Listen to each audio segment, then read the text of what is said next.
광야 생활을 하던 이스라엘 백성들에게 동이 트기 전 새벽은 만나를 받는 시간이었을 뿐 아니라 하나님께서 그들의 기도를 들어주시는 시간이었습니다. 오늘 우리에게도 이 아침은 하나님을 만나는 소중한 시간입니다.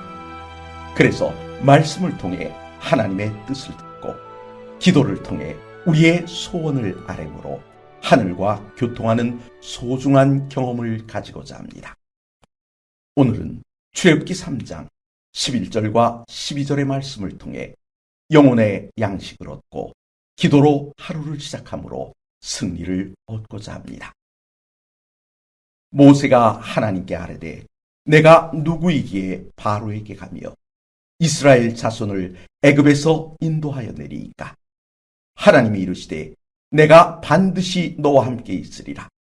내가 그 백성을 애굽에서 인도하여 낸 후에 너희가 이 산에서 하나님을 섬기리니 이것이 내가 너를 보낸 증거니라. 본문에 나타난 모세의 모습은 어떻습니까? 겁장이로 보입니까? 아니면 신중한 사람으로 보입니까? 옛사람들은 말하기를 돌다리도 두드려보고 건너라고 했습니다. 왜입니까? 돌다리를 밟는 순간 돌이 깨어질까 조심하라는 말일까요? 절대 아닙니다. 돌이 불안하게 놓여 있어 밟는 순간 기울어져 내가 중심을 잃고 물에 빠질까 조심하라는 것입니다.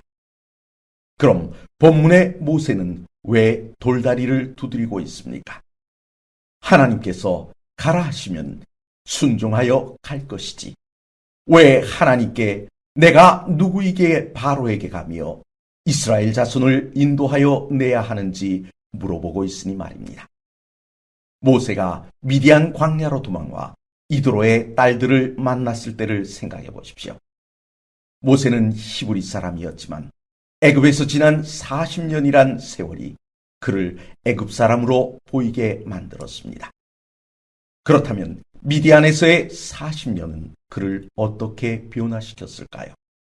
어떤 사람으로 보이게 만들었을까요? 과연 40년의 변화를 겪은 모세를 이스라엘 백성들은 동족으로 받아줄까요? 아니, 그의 형 아론과 누나 미리암이 내 동생이라고 보증을 서줌으로 동족으로 받아주었다 할지라도 민족을 대표하여 바로 앞에 서도록 그들의 지도자로 인정해 줄 것인가 하는 것입니다. 한 민족의 지도자란 전임 지도자로부터 권력을 이양받거나 백성들의 지지로 추대되어야 합니다. 이러한 권력의 속성을 잘 알고 있는 모세는 하나님의 명령이 무모하다 여겨졌을 것입니다. 그런데 말입니다. 돌다리를 두드리는 모세에게 하나님께서 주신 답변은 기가 막힙니다. 먼저 내가 반드시 너와 함께 있으리라는 보증을 주신 후 내가 백성들을 인도하여 낸 후 이 산에서 하나님을 섬기게 될 것이라 하시며 이것이 너를 보낸 증거라 하셨습니다. 모세는 돌다리를 건너기 전 돌다리의 첫 번째 돌을 두드리고 있는데 하나님은 다리를 건넌 후 이후의 말씀을 하고 계시니 말입니다. 분명히 기억해 두십시오. 우리가 내 발밑을 내려다보며 두려워하고 있을 때 하나님은 우리를 인도하여 개울을 건넌 이후의 일을 보고 계신다는 것입니다.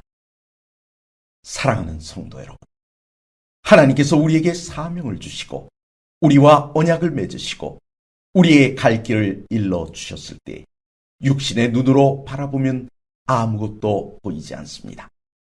뿐만 아니라 우리의 영적인 시력도 저조하여 멀리 볼 수가 없습니다. 이때 우리에게 필요한 것은 무엇입니까? 믿음은 들음에서 난다고 하셨으니 하나님의 말씀에 귀를 기울이고 순종하며 앞으로 나아가야 하지 않을까요? 이 시간 돌다리도 두드려 보아야 한다는 인간의 지혜를 넘어 하나님의 말씀을 믿고 의지하는 용기를 얻으심으로 승리의 하루를 시작하시는 귀한 아침이 되시길 간절히 바랍니다.